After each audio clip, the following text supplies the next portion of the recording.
Hey everyone, Mr. MC here, and for today's video, I'm going to talk about the state of play for Gran Turismo 7.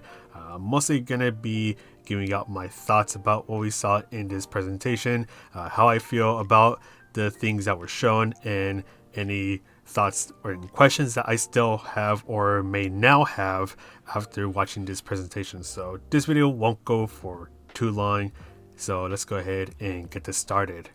So a bit of background, the last numbered Gran Turismo game I played was Gran Turismo 4, so it has been a very long time since I've played a numbered Gran Turismo game. I did play a bunch of Gran Turismo Sports, so a lot of the things that I saw in this presentation were pretty familiar, but there's a lot of new things, especially the single player stuff that has me pretty excited. And with the presentation showing how some of the mechanics will work and what you can do in this game, it really has me looking forward to doing a lot of the things that you'll be able to do here in Gran Turismo 7 and just make the most out of it. Although Gran Turismo Sport has been a game that I've sunk a lot of time into, so I've done a lot of multiplayer racing, and this presentation didn't really touch that much on the topic of multiplayer. I mean, it did briefly mention that there's sport mode and then there's the lobby sort of thing, but they didn't really go into too much detail, so I still have a lot of questions about those modes. And going back to the presentation, one of the things that has me excited is that there's going to be a bunch of new cars added. The cars from Gran Turismo Sport will be appearing here as well, but with the addition of new cars, I'm really looking forward to trying out some of these cars, especially for some of the events. And then here we have 34 locations and 97 layouts. The tracks from Gran Turismo Sport are coming back to Gran Turismo 7, so we have 4 new tracks. So we have Daytona, Deep Forest, High Speed Ring, and Trial Mountain. I'm more excited about trying out the original tracks, so Deep Forest, Trial Mountain, and High Speed Ring, because I haven't been on those tracks since Gran Turismo 4, so it'll be a really fun experience going back to them for the first time in almost 20 years, I think, and just giving them another go. And I'm really excited about trying out the single player stuff. I'm more of a single player type of person, but I don't mind playing the multiplayer modes, but seeing what you can do in the single player modes, it has me really excited, especially once again, it's been a long time since I've been in Gran Turismo, at least the numbered series that is. And yeah, really can't wait to give those modes a go, give the challenges a go, and then do the little car collection thing that we have going over here for the Gran Turismo Cafe.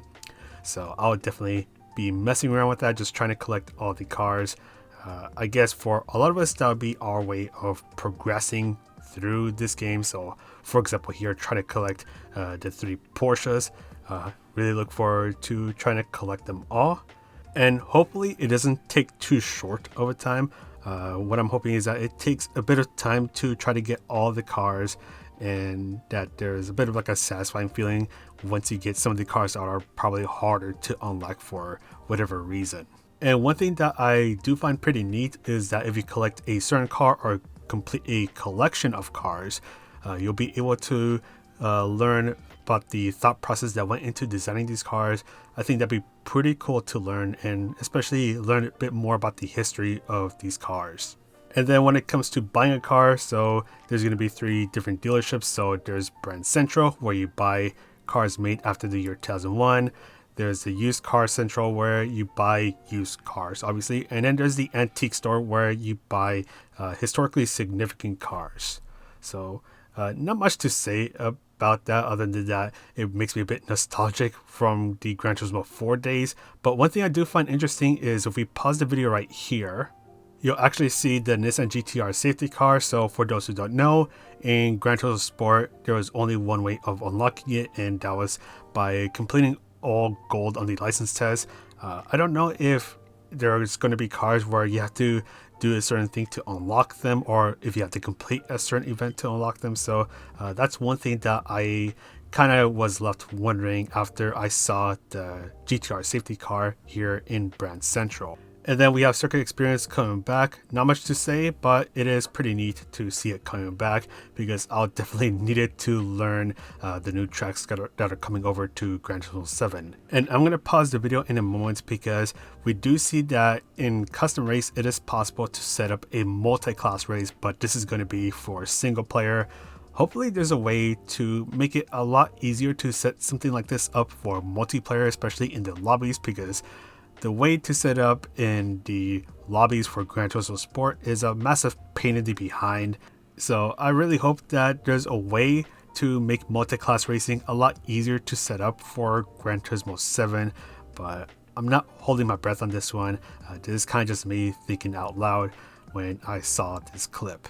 And license tests are coming back, and what makes me excited is that you have to work your way up from B license to the super license. So really can't wait to work my way up through those license ranks, but hopefully they're a lot more challenging than what they were in Gran Turismo Sport, because in Gran Turismo Sport the license tests were really easy to do. So I really want it to be a lot more challenging, really make it feel a lot more rewarding to get those golds on the license test. Mission races, this one I think is pretty interesting. I can't wait to see what kind of mission races you'll have to do. They actually show one of them, which is a drag race where you have to control your throttle inputs to try to get a good launch and then try to accelerate faster than the other car. So I can't wait to see what kind of things you can do with the mission races, and with this being one of them, I think there's going to be a bit of fun in those modes. Then drift mode, this one's coming back from GT Sport. Not much to say about it. I'm not a big drift person. I kind of suck at it, to be honest, but it'd be interesting to try out. Now, one thing that has me really excited is the time and weather simulation, and this is going to be for some tracks, keyword some tracks, where there's going to be a day-night cycle and the dynamic weather. So really can't wait to see how it'll play out as the race goes on, where you have to kind of change how you drive so you don't end up spitting out because it just started to rain and those sort of things. Because right now in Gran Turismo Sport, for those who don't know, the time of day and the weather are static. So as you do a race, the weather and the time are going to stay the same. But here in Gran Turismo 7, looks like things will be changing around as the race goes on. So really excited to see that and make these races feel a bit more real. And this part was pretty cool to see. So there's actually a weather progression that happens here at Tsukuba. So a storm eventually comes in and then it starts to rain, and as the race goes on, there's eventually going to be a dry line that starts to form as the cars are driving over a certain part of the track. So this is going to be pretty cool to see, pretty cool to try it out once the game comes out.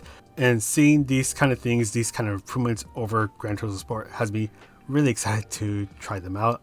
I think I've said that about 800 times at this point, but I just want to make that clear. Now, one part that I was actually pretty surprised to see being talked about was the replay mode. So there's going to be a mode where the replay cameras change as the music goes along, so it kind of follows the beat. So I think that's pretty interesting, but I'm not sure if me personally, if I'll be using that sort of thing, because when I watch my replays, I usually have the music muted. So I'll probably try it out for a couple of times, but then after that I may just go back to the standard replay mode if there's even one. But I just wanted to note that. That was pretty interesting, but I don't exactly see myself using it that much. And then moving over to car physics, and this is something that I'm really interested in trying out, especially on the PS5 DualSense controller. I've played a couple of the other games on PS5 that take advantage of the haptic feedback, and it feels really good. It feels a lot more immersive, and I really can't wait to try this out for Gran Turismo 7. Can't wait to see how Polyphony takes advantage of the PS5's or the DualSense's haptic feedback to feel the car turning, or when you're trying to brake, if you can feel the brakes locking up and that sort of thing. And another thing I'm interested in seeing is if there's any sort of physics improvements for Gran Turismo 7.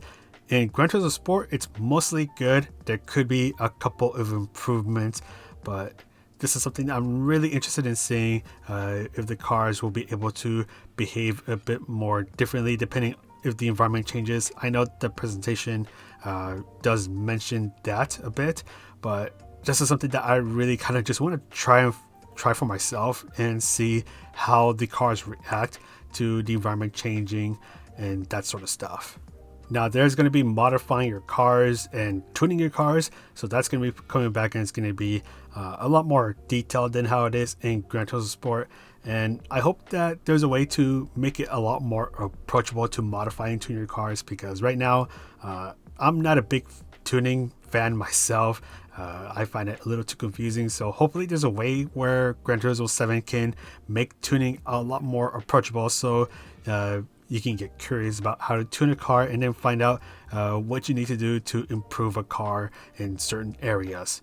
Now, something I'm really curious about is if engine swapping is actually going to be possible, because you can see that this Volkswagen has the engine from a Porsche, so that's something that some people have been starting to catch on to. So I want to see if this is actually possible to do. And then we have Nitro coming back, and they misspelled it in this presentation.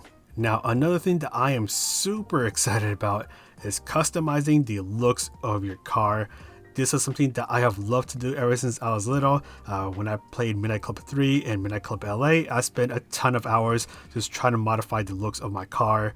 And I really can't wait to mess around with this again in Gran Turismo 7. It'll be a bit nostalgic. You can choose thousands of colors, and I really can't wait to modify the looks of my car, make it look super cool, put a wide body kit on it, and then ruin it by putting a bunch of anime girls on it, because that's I'm pretty much going to be doing just that. Now, something that caught my eye are the carbon fiber quote-unquote colors that you see here. So it looks like this is going to be available under the special colors. Hopefully this is actually a thing, because the way you can get carbon fiber quote-unquote colors on your cars in Gran Turismo Sport is by downloading a decal, only to have it pixelated when you look at it through the replay system, or if the car is already in a carbon fiber quote-unquote color. And then the livery editor, it's coming back from Gran Turismo Sport. It was already good in Gran Turismo Sport, and it looks like they've made it even better. You can now put decals on windows. So I really can't wait to see what else you can do now that there's going to be more areas that you can put decals on. And then of course there's GT Auto. This is something that I can't wait to visit pretty often, since once again I haven't been there since Gran Turismo 4. So this is something that I really can't wait to see. And before I move on, it looks like it's possible to change the color of your visors. I just noticed it when the presentation goes through the social part of the game. We'll see how much you can customize the visor colors, and maybe even the sticker on top of the visor. As in Gran Turismo Sport, you can't change that. Now, this is pretty interesting. Music Rally. I find it a little silly, but it's also pretty interesting because this kind of reminds me of like the arcade racing days, where you have to try to reach a checkpoint before the timer hits 0, or in this case, before the number of beats hits 0, and you're kind of driving along to the music. So this will be something to have fun messing around with for a while, and hopefully see if I can beat the record of 7,516 miles, because man, this person drove a heck of a ton in just this one session. Now, a lot of my questions lie when it comes to the multiplayer stuff, because this presentation didn't really touch that much on the multiplayer stuff.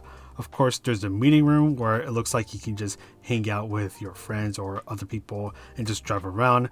But then when it comes to sport mode, I have quite a few questions that unfortunately were not answered, and actually ended up getting a few more questions. So for example, in this one, this is from a daily race A, and usually it's a one make race, but you can see that there's a bunch of cars on the lineup. So does this mean that the cars that will be available to be chosen will be based on the performance system, at least for daily race A?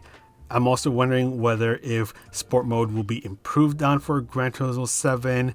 How will the penalty system work if there's one, because in sport mode there is no penalty system?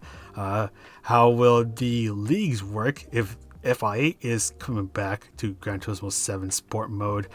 A lot of answers that unfortunately were not answered in this presentation, but this is something that I really want to know before Gran Turismo 7 comes out, because I at least want to have a bit of an idea of what I'm going to be getting myself into. Same applies to you if you do choose to mess around in sport mode.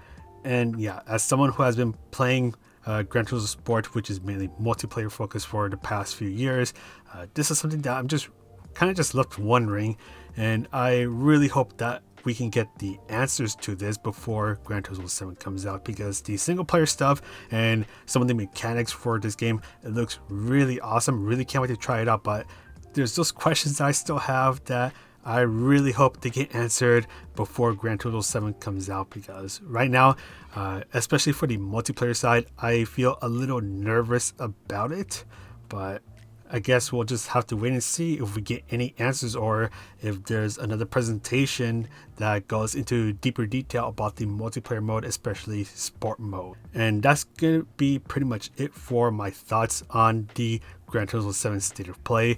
A lot of things I'm really excited about, some things I'm still wondering about. So we'll see if we can get those questions answered before the game comes out. But either way, I really can't wait to play this game.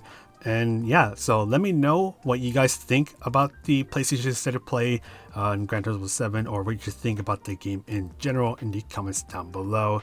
But that's going to be it for me. I'm going to go ahead and sign off now. So this is Mr. MCA, the world's most okay player, and I'll see you in the next video.